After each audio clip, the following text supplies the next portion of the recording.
দীর্ঘ Ukraine Russia যুদ্ধে বরাবরই এগিয়ে পারমাণবিক শক্তিধর দেশ রাশিয়া।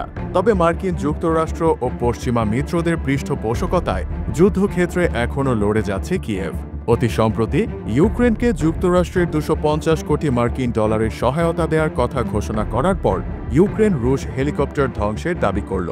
জানা গেছে, কৃষ্ণ সাগরে একটি নৌ ড্রোন বা চালকবিহীন জলযান ব্যবহার করে রাশিয়ার উক্ত হেলিকপ্টারটি ধ্বংস করেছে কিয়েভ। এই ঘটনায় রাশিয়ার আরেকটি হেলিকপ্টারও ক্ষতিগ্রস্ত হয়েছে। 31 ডিসেম্বর মঙ্গলবার ইউক্রেনের সামরিক গোয়েন্দা সংস্থা এমন দাবি করেছে। ইউক্রেনের গোয়েন্দা সংস্থা GUR মেসেজিং অ্যাপ টেলিগ্রামে দেয়া এক পোস্টে বলেন, মঙ্গলবার ক্রিমিয়ার পশ্চিম উপকূলে কেপ তারখানকুতের কাছে লড়াই চলার সময় ক্ষেপণাস্ত্রবাহী মাগুরা V5 সামুদ্রিক ড্রোন রাশিয়ার Mi-8 হেলিকপ্টারকে আঘাত করে। ইউক্রেনের গোয়েন্দা সংস্থার সামাজিক যোগাযোগ মাধ্যম এক্সে ঘটনাটির ভিডিও প্রকাশ করে। ভিডিওতে দেখা যায়, থার্মাল ইমেজারের মাধ্যমে হেলিকপ্টারটিকে চিহ্নিত করে ক্ষেপণাস্ত্র নিক্ষেপ করা হয়। আঘাত হানার পর হেলিকপ্টারটি সমুদ্রে বিধ্বস্ত হয়। ভিডিওতে হেলিকপ্টারের চারপাশে পানিতে গুলির আঘাতের ছিটা পড়তে দেখা যায়। GUR এর দাবি, এই প্রথম ইউক্রেনের নৌবাহিনীর ড্রোন আকাশপথের কোনো নিশানাকে ভূপাতিত করেছে।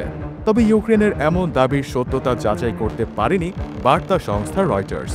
এদিকে হেলিকপ্টার ধ্বংস হওয়ার বিষয়ে মস্কো কোনো প্রতিক্রিয়া জানায়নি। টেলিগ্রামে দেয়া এক পোস্টে রাশিয়ার প্রতিরক্ষামন্ত্রী বলেছেন, তাদের ব্ল্যাক সি ফ্লিট নামের নৌবহর চালকবিহীন 8টি ড্রোন জাহাজ ধ্বংস করেছে।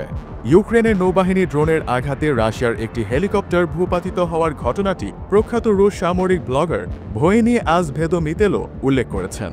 GUR বলেছে, হামলায় ক্ষতিগ্রস্ত হওয়া দ্বিতীয় রুশ হেলিকপ্টারটি বিমান ঘাঁটিতে পৌঁছাতে সক্ষম হয়েছে।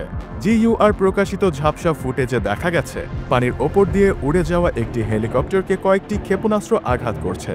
হামলার পর উড়োজাহাজটিকে পড়ে যেতে দেখা যাচ্ছে। রয়টার্স তাৎক্ষণিকভাবে ভিডিওটির সত্যতা যাচাই করতে পারেনি। 2022 সালের ফেব্রুয়ারি মাসে ইউক্রেনে পুরো দমে অভিযান শুরু করে রাশিয়া। এরপর থেকে ইউক্রেন জোরে সোরে ড্রোন উৎপাদন শুরু করে। তারা নৌবাহিনীর ড্রোনও তৈরি করে।